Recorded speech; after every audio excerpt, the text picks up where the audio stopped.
Donc aujourd'hui, on en est au stade de l'APS. C'est ça, alors il faut me dire ce que ça veut dire APS. Avant-projet sommaire. Ça veut dire que le COPIL se réunit régulièrement. Donc le COPIL, c'est les élus, les enseignants, les agents qui vont travailler sur l'établissement. Et on se revoit avec le cabinet d'architecture qui a été lauréat pour réfléchir encore sur quelques modifications, quelques questionnements sur les plans, réadapter le projet tout en gardant l'enveloppe financière la plus restreinte aussi possible. Donc voilà, on en est, ça ressemblera à ça, c'est sûr. Concernant les plans, il y a quelques petites modifications, mais c'est vraiment à la marge, puisqu'on a définitivement abandonné l'idée d'associer l'accueil de loisirs sur le projet de l'école. Donc l'accueil de loisirs, on va plutôt se focaliser sur Montmorin, puisqu'au fur et à mesure du temps qui passait, vraiment, Montmorin, c'était un lieu qui était très fort pour les habitants de Billon, qui représente vraiment le lieu des vacances pour les enfants. Et on s'est dit, on va garder Montmorin, on va essayer de travailler autour de Montmorin, voilà, voir comment on peut remettre ça un peu plus, rafraîchir tout ça après. Et donc le pôle enfance, on a abandonné l'idée d'y adjoindre l'accueil de loisirs. Donc il y aura l'école maternelle avec 6 classes, il y aura le restaurant scolaire avec une capacité de préparer les repas pour l'école élémentaire et l'école maternelle. Donc c'est une capacité de préparer, ça veut dire les enfants de l'école primaire mangeront à l'école primaire, mais les repas seront livrés en liaison chaude, comme aujourd'hui c'est fait par la Sodexo, ce sera l'école qui livrera les repas.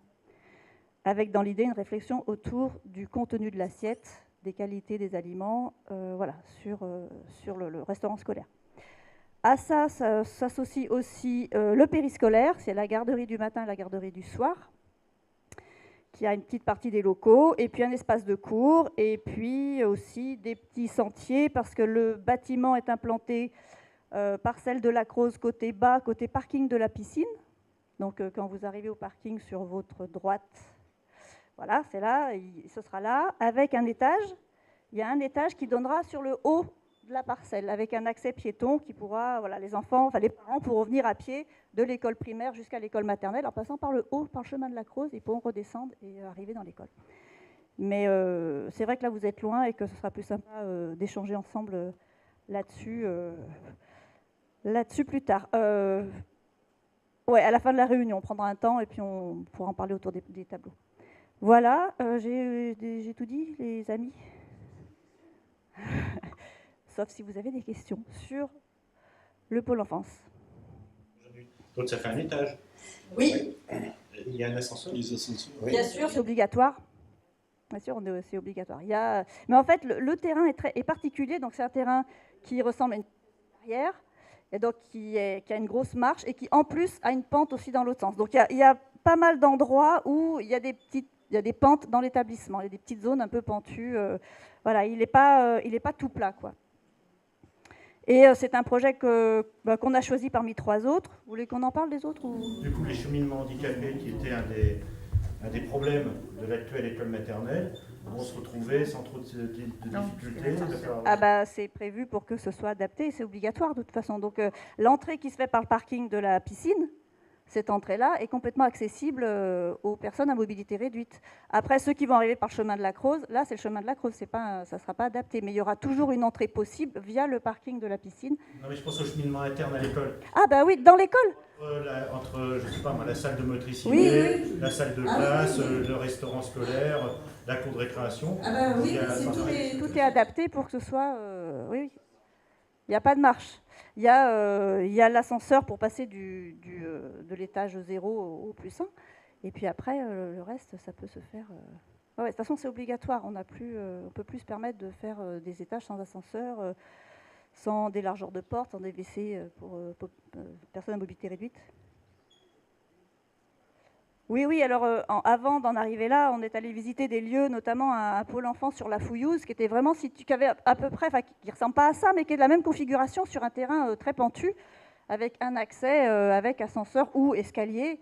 Et voilà, et c'était sur une école maternelle avec une garderie, des populations jeunes, de jeunes enfants et de familles. Et du coup, ça fonctionnait très bien, c'était très adapté. Voilà, est-ce qu'il y a d'autres... Oui. À combien vous chiffrez le projet Alors, c'est un... Ouais. C'est 3 millions... Oui, 3 millions 8. Qui inclut tout. Travaux. Travaux. Des études en plus, non? Pardon? Des études aussi. Non, tout est dedans. Tout est dedans. Tout est dedans. Voirie, tout compris. Alors, la voirie à minima, mais de toute façon, là, ce sera le parking de la piscine donc existant. Et après, le reste sera du cheminement, donc ce ne sera pas de la voirie béton, enfin, pas béton au goudron et tout ça, quoi. Ouais.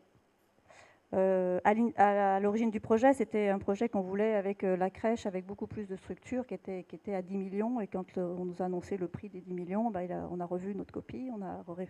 On a beaucoup réfléchi sur les surfaces.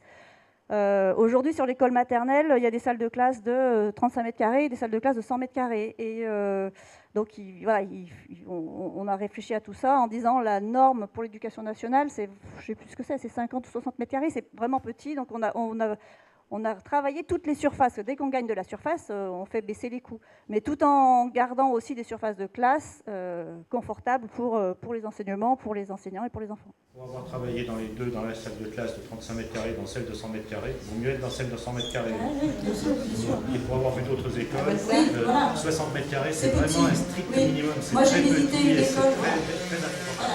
Personnellement, j'avais visité une école sur Clermont-Ferrand, les salles de classe étaient à 60 mètres carrés. Et effectivement, une fois qu'on a mis les bureaux, on ne peut pas tourner, quoi. Enfin, voilà. Ouais. Donc, on les a voulu un peu plus grandes, avec des espaces de rangement intégrés, mais qui ne prennent pas de la place sur la surface de classe. Enfin, voilà. Qu'est-ce que j'ai d'autre à vous dire? Et elle aura une capacité d'accueil de combien? Elle a 6 classes. Voilà. Combien d'enfants par classe?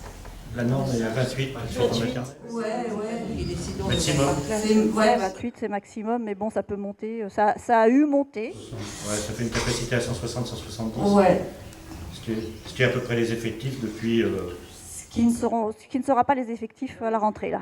Là, ça redescend. Là. arrivé à 145. Oui, non, mais ça a toujours tourné autour de 150. Ouais. Voilà. Dans les années 90, c'était déjà... Comme il n'y aura plus de lotissement. Oui, mais il y aura de l'aménagement en centre-bourg. Juste, je voulais dire, c'est un bâtiment qui aura une partie bois, partie béton et partie bois. Voilà. Je sais pas, Jean-Michel. Oui, je sais pas.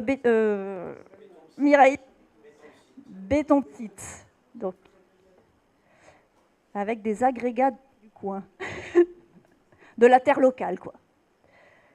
On va dire. Voilà, il y aura des toitures végétalisées. Oui, il faut vraiment le voir de près, parce que c'est vrai qu'il est on l'a choisi, on le trouve assez chouette. Il y aura des espaces de potager. On a retravaillé la cour, parce que c'est une cour qui est un peu située, un peu à l'ombre. Donc on a revu un peu tout ça. Bon, elle sera là, elle ne bougera pas.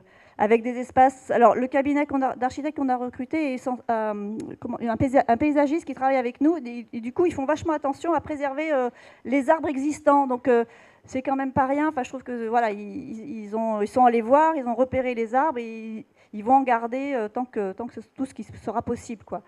Ils ont aussi gardé la fameuse piste de luge. Alors, je ne sais pas si ça vous parle, mais voilà, quand il y a de la neige à Billon, là où on va faire de la luge, c'est dans la descente du terrain de la Creuse, le long de la piscine, là, voilà. Et donc, ils ont gardé cet espace-là, cette piste de luge, et ils ont accolé l'école, mais en préservant l'arrivée de la piste, quoi. Donc, c'est plutôt sympa d'avoir joué ce jeu-là. Voilà, l'APD, c'est quand? Donc, pour septembre, dépôt de permis de construire et démarrage. Avant projet définitif. C'est une chaudière. Il y a du chauffage par le sol et on a émis aussi le fait qu'il y ait des radiateurs pour réguler. Ouais. Alors c'est un peu complexe le chauffage.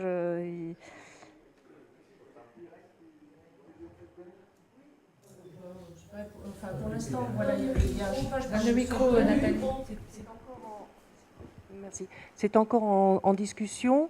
L'idée serait d'avoir ce chauffage-là en chauffage de base, et de pouvoir compléter peut-être avec un chauffage d'appoint parce que l'inconvénient du chauffage par le sol, c'est quelque chose qui a beaucoup d'inertie, c'est-à-dire qu'entre le moment où on le fait fonctionner et le moment où ça s'arrête, il y a encore une période de chauffe qui dure assez longtemps qu'on ne maîtrise pas très bien. Donc par exemple, en certaines périodes et suivant les orientations des locaux, quand le soleil se met à donner, ben, là, tant pis, même si on coupe, ben, ça continue à chauffer. Donc l'idée, ça serait vraiment de se servir de ce chauffage au sol. D'ailleurs, il n'est pas prévu dans toutes les pièces, hein, mais uniquement comme base, en fait, pour assurer un seuil minimum et de compléter avec un équipement qui puisse être régulé plus facilement, plus rapidement. Voilà. Et l'énergie, bah, c'est pas encore tranché. Au départ, ils étaient partis sur un chauffage gaz. Il y a une discussion qui s'est engagée puisque l'ADU, mes partenaires, travaillent avec nous sur ce projet et qui demande de réfléchir éventuellement à un chauffage bois qui posera des problèmes de stockage peut-être, mais enfin bon, à voir encore cet aspect-là.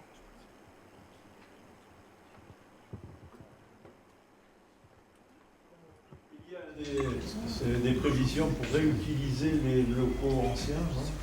Alors, il y a des réflexions, des prévisions, on ne peut pas dire ça, mais après, ça viendra peut-être sur le registre de l'aménagement du centre-bourg, où là, ce sera plutôt à Jacques de vous expliquer toute la démarche qu'on a mis en place. Et voilà. Mais bien sûr, l'idée, c'est de réutiliser une partie des locaux, oui, les locaux, quoi. Enfin, en tout cas, de ne pas fermer ce bâtiment et de ne pas les laisser fermer pour toute la vie, quoi. Faire gaffe à la transition, parce qu'on a vu ce que l'ancien collège est devenu, justement à la fermeture du collège en quelques mois, déjà comment il avait souffert du vandalisme. Donc il y a intérêt à ce que le bâtiment il ait une utilisation prévue avant même le déménagement de l'école maternelle. Il faudra que de toute façon il y ait au moins une utilisation même provisoire, même pour 1 an ou 2, mais qu'il y ait quelque chose qui soit prévu, parce que sans ça... De toute façon, un bâtiment fermé, oui, ça se dégrade très très très rapidement. Oui. Ah, oui.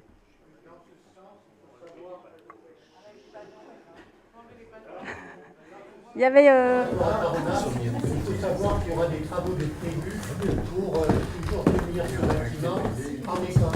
Donc il y a des travaux d'isolation qui vont être entrepris. Donc on est vraiment dans cette dynamique de se réutiliser le bâtiment au plus vite. Et de maintenir, il n'y aura pas d'abandon de bâtiment. Il y avait une question, tout derrière, je suis désolée, il y a une dame derrière vous, mais après ce sera... Au niveau du stationnement, est-ce que ça risque pas d'être juste avec le parking de la piscine qui est plein déjà parfois? Il y a le parking de la piscine, il y a toute l'avenue Coalion aussi qui n'est pas souvent pleine. Ouais, ça... Et il y a le parking du personnel de l'école qui sera, lui, derrière au niveau des chalets. Donc ça veut dire que tout le personnel qui travaillera dans l'école maternelle se garera au-dessus, chemin de la Croze, là où il y a les chalets. Donc voilà, parce que voilà, les personnels, c'est 6 instits, 6 ATSEM, le cuisinier. Donc eux ne pourront pas se garer en bas. Voilà, et avec toute l'avenue Coalion pour se garer. Et puis ça, on peut. Enfin, moi, on n'a pas fait vraiment d'études de qui vient en voiture, qui viendrait pas. On ne sait pas. Bon, il y a 145 gamins, 150 gamins. Voilà. Après, c'est des périodes très courtes. Enfin, en même temps, très courtes. C'est aussi les parents qui doivent se garer puisqu'ils emmènent l'enfant dans la classe. C'est pas comme l'école primaire, effectivement, où on peut aller à l'arrêt minute et puis on passe, on décharge et on s'en va, quoi. Mais là, oui, il faudra... Bon, on va croire au parking et à l'avenue Coalion et puis à ceux qui se déplacent à pied aussi. Et puis, il y a quand même du potentiel pour se garer quand même. Hein. Non, mais ça sera malgré tout plus confortable qu'aujourd'hui.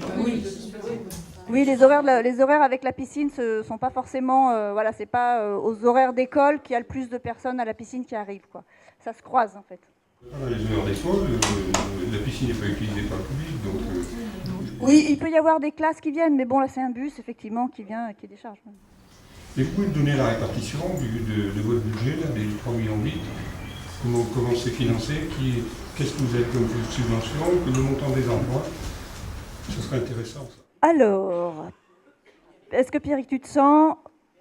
Alors, on a fait... Bon, oui, sinon... Bon, je vais passer ça, je vais passer le micro au maire. Les garçons vont parler argent. Alors, on a un financement État, on a un financement région, on a un financement conseil départemental et on va avoir recours à l'emprunt, plus un financement CAF, mais qui n'est pas énorme.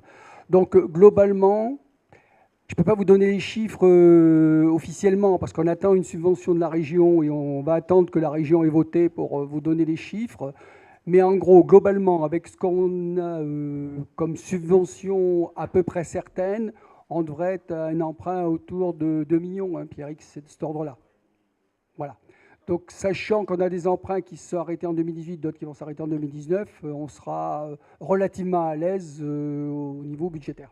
C'est d'ailleurs la raison pour laquelle, vous avez peut-être vu ce qu'on a écrit dans le bulletin municipal, c'est la raison pour laquelle on a repoussé d'1 an pour justement être plus à l'aise financièrement et budgétairement. Voilà. Et la commune là-dessus, est-ce que vous en autofinancez une partie? Ah oui, bien sûr. Bien sûr. La commune financera à peu près à hauteur d'1 million. Voilà. Peut-être un petit peu plus si d'ici là on a réussi à mettre des réserves de côté. Si Pierrick a bien géré, peut-être qu'on mettra un peu plus. Mais, voilà. Mais globalement, voilà, c'est ça. Je ne sais pas que je ne veuille pas vous donner les chiffres tout de suite, mais comme on attend une subvention de la région et que, bon, voilà, il y a eu quelques... c'est l'ordre d'idée du montant de l'emprunt. Oui, voilà, le montant de l'emprunt sera autour de 2 millions. Voilà, globalement. Je ne peux pas vous donner très précisément plus de chiffres pour l'instant, mais on n'a pas de... On va dire que globalement, on n'a pas de problème avec le budget. Mais je ne le dis pas trop fort pour que la région vote bien la subvention qu'on souhaite. Voilà, c'est surtout pour ça que je ne m'avance pas trop sur les chiffres par rapport à ça. Hein. C'est uniquement parce qu'on a connu quelques aléas. Et voilà, on va être sûr d'avoir... voilà. Je voulais... Juste parce qu'on a parlé du centre de loisirs qui du coup va aller sur, a priori, Montmorin.